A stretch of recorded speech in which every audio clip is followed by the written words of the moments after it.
Welcome to the Ultimate Depression Survival Kit, How to Overcome and Master Depression with me, Dr. Moses Simuyemba. We are on day 24, and today our topic is the Escape Artist Bag of Tricks to Beat Depression.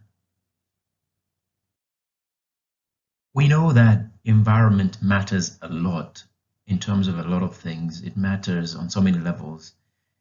It contributes to how you feel and how productive you are. But at times it can be a hindrance. And that is why in this video, I talk about escaping from your environment if that environment is not conducive to you overcoming depression, or that it puts you at risk of being depressed, or that it doesn't have facilities that you need in order to overcome your depression. Living conditions are a major factor in how we feel. They can contribute to issues of anxiety and depression. In particular, city living or living in crowded areas or spaces is in itself stressful and can contribute to depression. Depending on your living arrangements, also it can contribute to isolation. And we did look at isolation, its effects generally on a person, but in relation to depression and anxiety as well. So depending on where you live, also you might be forced to be away from family and other close relationships, and that might affect how well you cope with depression or whether you have depression in the first place. Being away from close relationships can be in itself a risk factor for depression. So your living conditions or where you live might be affected or might affect that. Other things to consider is things like crime, crime-prone areas. Some places are just prone to crime due to the socioeconomic status or just location and so on. And also, depending where you live, access to alcohol and drugs may be a problem in that area. I do know back home, for instance, there are some residential areas where there are so many bars. There are more bars, in fact, than shops, than schools, than other amenities. And so it is a risk living there, because the only thing you have to do when you want to relax or spend time relaxing is the alcohol, and it's so accessible. So all these factors influence depression, one's risk of it, and ability to recover from it. So living conditions are important in all these areas, and because of all these things that they affect about us. So let's consider a few research papers that are linked to socioeconomic conditions and living conditions. Organista, for example, in 2017 published a paper titled Living Conditions and Psychological Distress in Latino Migrant Day Laborers, the Role of Cultural and Community Protective Factors. And they found that difficult living conditions were related to depression, anxiety, and this is a Latino word, desesperación. I hope I'm pronouncing it correctly, but it's basically desperation. And it means psychological stress to the Latino population. So contact with family moderated the relation between difficult living conditions and depression and desperation, but not anxiety. And access to local culture and utilization of community resources mediated the relation between difficult living conditions and depression and desperation, but not anxiety. So in summary, this research showed that these migrant workers faced difficult living conditions, and these were related or linked to depression and anxiety and psychological distress generally. But they found that those who had contact with family, despite these difficult living conditions, had less symptoms of depression and psychological distress. Okay, and they also found that despite these difficult living conditions, access to local culture and other community resources lessened depressive symptoms. So what the study shows basically is that living conditions do play a role in depression and its severity, but even in bad living conditions, if one has access to family and close relationships, and if one has access to culture and other community resources that can help them with depression, for instance, or psychological distress, then they are less likely rather to suffer from depression. Here is a study by Alvarez-Garves et al., published in 2017, and it looked at socioeconomic context as a moderator in the relationship between body mass index and depression in Europe. So they basically looked at obesity and its relation to socioeconomic status in terms of how that can lead or mediate against depression. I love this study because in earlier videos we talked about depression and depression and its link to obesity. So this is an interesting one because it ties obesity, depression, and one's socioeconomic status. So they found that first, both unemployment and poverty were risks for depression. And secondly, there's a higher risk of poverty at the micro level associated with depression. So the more one lives in poverty, the more the risk of depression in relation to their BMI. What does that mean? That means that your BMI might be high, you might be obese, but your socioeconomic status determines or contributes to whether that leads to depression in you or not. And the study provided new evidence suggesting that obesity-depression relationships will be, on average, stronger in countries with poor socioeconomic conditions. Therefore, adverse socioeconomic contextual conditions may increase depression associated with obesity. So there you go. Obesity in itself is linked to depression, but that your socioeconomic status or socioeconomic environment can contribute greatly to how strong that relationship is. The study goes on to say that the prevalence of depression was 15% and more concentrated among lower socioeconomic groups. Compared to middle adult group, the prevalence of depression among women in the young adult group was significantly higher. And one factor that influenced the link between depression and obesity was household consumption expenditure. Okay, other factors contributing were smoking and marital status. And lastly, they say depression is more concentrated among the lower socioeconomic groups, with household expenditure being the major factor contributing to the inequality. And this finding emphasizes the importance of primary care level mental health services, particularly in poorer urban communities. So the fact that there's need for more mental health services in poorer urban communities because there is more risk of depression in such communities. Another study by Mayos and Harrow in 2016. This study was titled "The Role of Socioeconomic Status in Depression Results from the Courage Study," which is an aging survey in Europe. They found significant association between depression and socioeconomic status across all countries.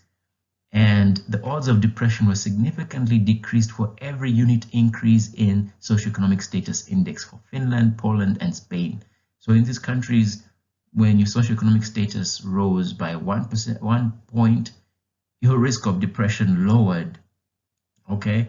Additionally, higher education significantly decreased the odds for depression in each country. So another link here, linking education, which, as you know, is closely tied to socioeconomic status with depression. So the socioeconomic status index seems to predict depression symptomatology across European countries. Taking SES into account may be an important factor in developing depression prevention strategies across Europe, according to this study. So just a few very interesting studies there linking living conditions, socioeconomic status, and other factors to consider. So all in all, living conditions, socioeconomic status does play a role in depression. So these are the questions you need to ask yourself. Do you need a new place to live? Do you need a new place to work? Do you need to split your time between places? Maybe working during the week somewhere and spending weekends somewhere more relaxed, somewhere where you are more in contact with loved ones, somewhere where you have more social and cultural amenities available to you. Do you need more income? Because let's face it, sometimes we live in these places because we don't have enough income. So the question might be, do you need more income in order to live in a place that is more conducive, or to live or to be able to commute to work, and so on and so forth? So just some questions to juggle your mind about how your living conditions might be affecting your depression. And of course, we have not covered everything here. All I'm doing here is trying to juggle your mind in terms of thinking about your own living space, your own community, your own environment, and where you are, and how that might be contributing to your depression or else helping you to overcome your depression. But once in a while, it does help to actually just totally get away from it all. What does this mean? I mean taking a holiday, a vacation, getting away from your environment and being in a different place, experiencing different things. This can be very therapeutic in terms of you clearing your mind or getting away from your present stress in your current environment and just being in a space where you're not facing the daily struggles that you face in that environment. This can be refreshing, rejuvenating, exciting, and relaxing. And we know that stress plays a major role in depression, and therefore, whatever you can do to get away from stress once in a while can help you greatly in overcoming depression.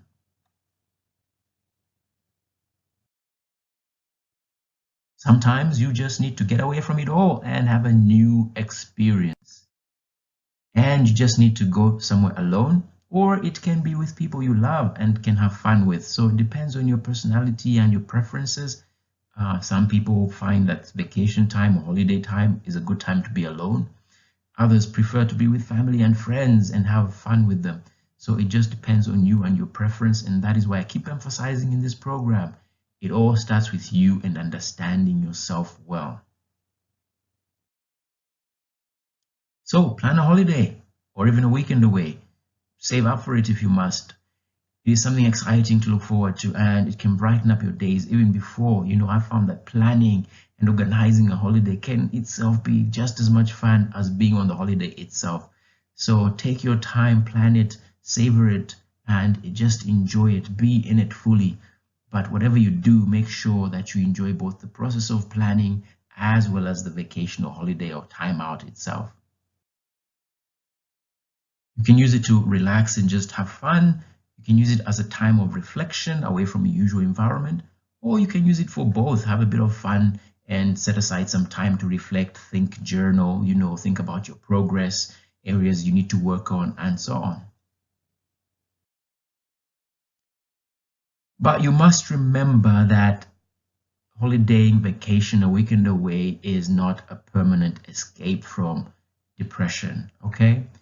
Be aware that you'll have to handle your life when you get back from that vacation. And if you are already working on it, working on yourself in various ways, then a temporal escape is good. However, this is something to be aware of. If you are not actively working on other strategies to overcome your depression and handle it, going on vacation can actually have a detrimental effect once you come back. And I've seen this in some people where they get away, they have fun for a week, a weekend, whatever it might be, but then the vacation ends and then they are faced with the horrifying thought that now they have to come back to their normal life. They have to come back to all the stresses, all the things that are troubling them, all the things that may be boring about their normal life. And that can be a hard place to be. It can actually make it very hard and worsen your depression if you come back to that. So it is important that you put other strategies in place, realize that it is a temporal escape and it will help you, it will hasten your recovery, but that you need to have other strategies in place that will help you to cope with things even where you live or where you have to stay, where you have to work, and so on. So use it as a break and a temporal escape, not a total escape. And when it comes to being an escape artist and getting away from it all, one thing we cannot ignore is social media. Because social media, as we saw in earlier videos, can be a contributor to stress, can be a contributor to depression, isolation, anxiety, and so on. And if you need to go back to that video, please do so. Or if you missed it, please go watch it. So that is why taking a break from social media is a good way to refresh your mind. I often take breaks myself for weeks or even months sometimes. I find that during these times I feel lighter mentally. I'm not as distracted. You'll be amazed how much energy mentally being on social media takes from you and how much it can actually lead or contribute to anxiety and feeling pressured and feeling restless and so on. So I find during those times I actually feel lighter mentally and not as distracted. It helps me to be more productive, especially when I have an important project to focus on. And of course, one thing we need to let go of when it comes to social media is this fear of missing out. There is nothing you're missing out, folks. You can take a break for a week, 2 weeks, a month, several months. You will find actually that there's very little on there that matters to your daily life, very little that matters to your recovery from depression, very little that matters to your family situation, and so on. Of course, it's important to keep in touch and connect with friends and so on online, but by and large, we exaggerate the importance of that. A lot of it is just wasting our time and energy and focus. So take a break from social media. That can be one very important escape you need to have. Get away from it all. It can be a good practice if done correctly. You can make it a regular thing. For instance, annual, every so often, quarterly, every weekend. Use it to connect, have fun, relax, reflect, whatever you need to use it for. Experience something new. Okay, you don't have to do the same thing every weekend, every vacation. Experience something new. Do different things with different people if you must, but make sure that you use it as a time to just have fun, to just let loose, maybe to reflect a little bit, but get away from it and refresh your mind. Go through the exercises. There's some additional resources that you can look at that I've put in the workbook that you can study. Look at the journal articles in more detail if you are so inclined, but make sure you use this to juggle your mind about what you can do about your living conditions, your socioeconomic status, holidaying, vacation, and so on, and how that might be able to help you with depression.